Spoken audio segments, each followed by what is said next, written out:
Is it a case of don't panic, Mr. Mannering, or should it be don't panic, Mr. Lopetegui? Tim Steidern is bringing the dad's army on a free transfer.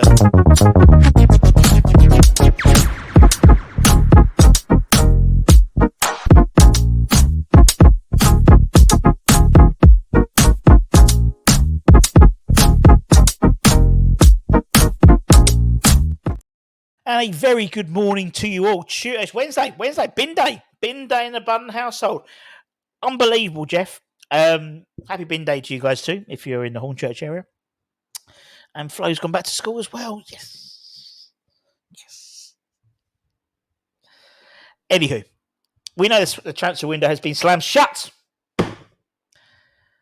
but it's a little bit ajar with the free transfer market. And as we've said the last couple of days, and everyone's said it all over social media at the moment, we know that Tim is looking at free transfers, particularly in the centre half, the centre back position. Now, I was talking to Gates here about it last night, actually, and I think there's similarities to actually last season when we got rid of Ben Rama and Pablo Fornals on virtually the last day of the transfer window, and left ourselves a little bit short on the left-hand side. We've done the same thing again, and I don't think this was part of the plan, in all honesty. I know the plan was to get rid of Zuma and to get rid of Egan, and I think the idea was to get them out as soon as possible. It didn't transpire that way.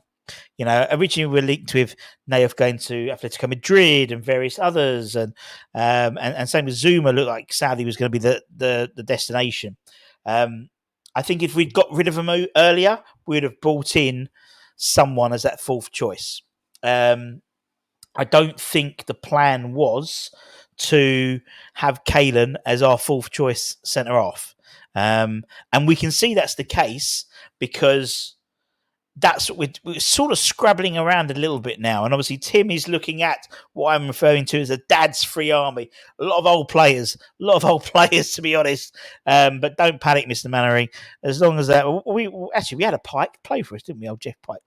And actually, speaking of players, stay to the end and I'll give you a little preview of an interview we're going to have tonight as well. So in terms of the timeline, now obviously Holly spoke yesterday about Matt Hummels, who we'll talk about a little bit more detail as well, because I think that's quite an interesting wrinkle in this tapestry that is the West Ham transfer window this year. But we were led to be believed that the club had aspirations. The first person they were going to get was going to be Joe Matip.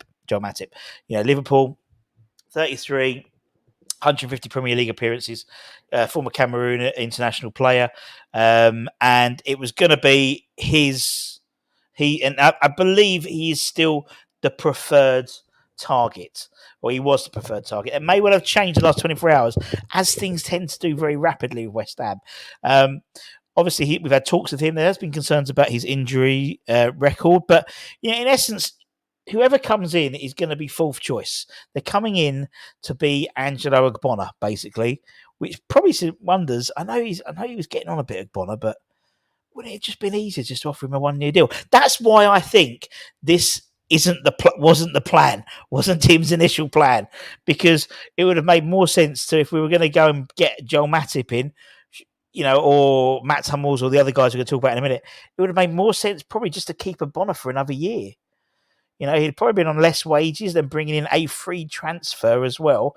And yeah, it's just a strange one. Looking back, hindsight's a great thing. Do you remember when we got rid of James Tompkins? Actually, James got released by Crystal Palace.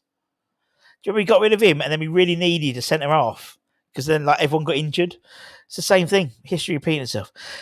Now, obviously, Joel is someone we're apparently still in contact with, still talking about. It's one of about 3 or 4 in terms of who we're going to be bringing in. And by what we're led to be believed, this is going to be signed, sealed, and delivered before the end of the international break. Because I believe by then, I think it's the 12th, 13th, something like that, we have to submit our 25-man squad. And we're about 22 at the moment. So, yeah. John Egan. John Egan's another name that's come out. Sheffield United, former Sheffield United player, Irish international. 73 Premier League appearances. The 31-year-old would have played with Wes Foderingham at Sheffield United last year. He was a player we were linked with last year as well. I remember definitely talking about him. Again, slight apparently concerns about his injuries record, coming from the club that has signed Kurt Zuma and Maxwell Cornet. So those in glass houses. So that's the second one. Matt's is the one which has obviously had the most interest over the last 24 hours, 36, 48 hours, something like that. We're led to believe, according to reports, that he is the number one pick from Tim Steinen, and apparently they are utilising his relationship with Nicholas Fulker to get it through the door. Obviously, the two would have played together at Borussia Dortmund. I don't think they may well have played in German international. I don't know when Mats Hummels was retired from German international football, but they may well have played German international football as well. Now, the reason we're jumping on with them or with Mats was because he was he still does have an offer from Roma on the table. Now, what's quite interesting about that as well is Roma they're due to sign, if they haven't signed already, Mario Hermoso, for the former Atletico Madrid Spanish international, on a free transfer, who I would have preferred because he actually played left back as well, and he would be a left-sided centre half, which again is very useful to have, considering we only really have now Mr. Maximilian Kilman. So that's Roma apparently still have it on the table. They've got a 1-year deal for him on the table, and apparently that kicks in a second year if he plays 50% of the games this year. Galatasaray also. Galatasaray have signed like bloody what's his face from Napoli on a loan spell. Very Osimhen, in spite of the fact that Chelsea couldn't get him and Saudi Arabia, Al Hilal didn't want to spend so much money. He's gone on a loan for the season now because Napoli have disbanded him out of the squad entirely. Now, Mats, I think, is probably the most likely, in all honesty. Wages could be an issue. He's on a lot of wages at Borussia Dortmund. What I like about Mats coming in is what he could offer the likes of Kalen Casey, the likes of Luis Al, the likes of Josh Briggs, the likes of Ezra Mayes, in terms of imparting that knowledge. He's won everything. And a year deal, as Holly spoke about it yesterday, I don't think it's the worst option in the world. He was linked to Brighton as well. But maybe the Folk, he assists, even off the pitch, the Folk is assisting.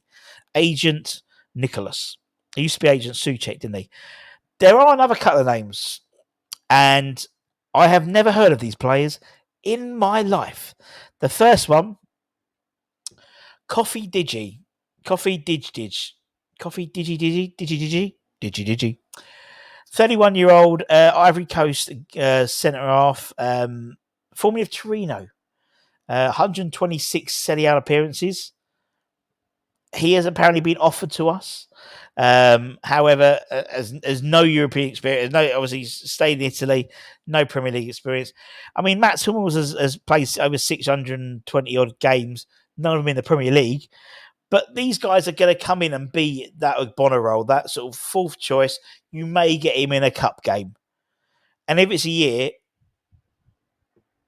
I mean, I've never heard of Kofi. Never heard of him. But obviously, Kofi Kingston did wear a West Ham shirt for a promotion video for West Ham for WWE. So there we go. Another name we've apparently been linked with is the former Standard Liège centre half, Merville Bocadi. Merville, great name. 28-year-old, bit younger, 168 first team appearances.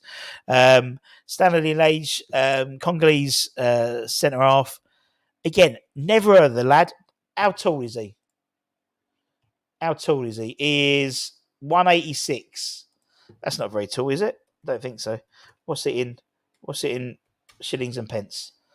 He is 6'1", average, 28-year-old, as I said. Been playing, although just looking at his Wikipedia, in 2019, he ruptured his cruciate ligament. So there we go. So if you have concerns about Joel Matip, he did his cruciate ligament a few years ago. look, whatever it is, I mean, to be honest, it's not a case of not being fussed, but for me, it's a body. Everybody needs somebody to love, but we know even when we've had 4 recognised centre halves. I remember one year we had like Dawson, and we ended up still playing Aaron Cresswell left centre half. Do you remember when he wouldn't put Elise, would he? Now there'll be comments about Caelan's progress and stuff like that, and personally, I just don't think he's ready, even for a 4th choice. I think he needs to go out on loan. Obviously, the club were unlikely to put him out on loan because obviously having had the likes of Aged and the likes of Zuma going, we sort of needed that body, and obviously he was in the match day squad against Man City as the sort of the 4th choice centre half, as well as, I mean, Ollie Scars wasn't in the match day squad, but just to confirm, something Andy asked me, he wasn't featured in the under 21s on Friday, but he was in the bigger match day squad before they put the final squad in place. That makes sense. He got off the team bus against Man City. He was signing autographs, but he wasn't in the match day squad. But who do you want? Would you be happy with Mats Hummels for a year? It does sound a bit Championship Manager to me, doesn't it? At the end of the season, you'd always get all the old blokes, free transfers, retire him. He may well retire after a year, but it would give us the opportunity to have that extra body just in case, because we know what happens at West Ham in centre halves. All it takes is one to go down, and then it puts extra pressure on the other 2 and the other 3. You know, and it's happened before where they've had to play a lot more games. Remember last year, issues, and Kurt Zuma had to play a lot more games than he probably should have done, to be fair. And then obviously towards the end, tired towards the season, and that's when they pick up injuries themselves. I quite fancy the Merville guy. I don't know why. Merville Bacada just sounds like someone I've never heard of. A real Tim Steindl signing if I've ever seen one. But we'll keep an eye on that. And as any breaking news, we'll let you know as soon as possible. We're led to believe something will happen by the end of in preparation for the end of the international break. Speaking of international breaks, it all gets a bit boring, doesn't it?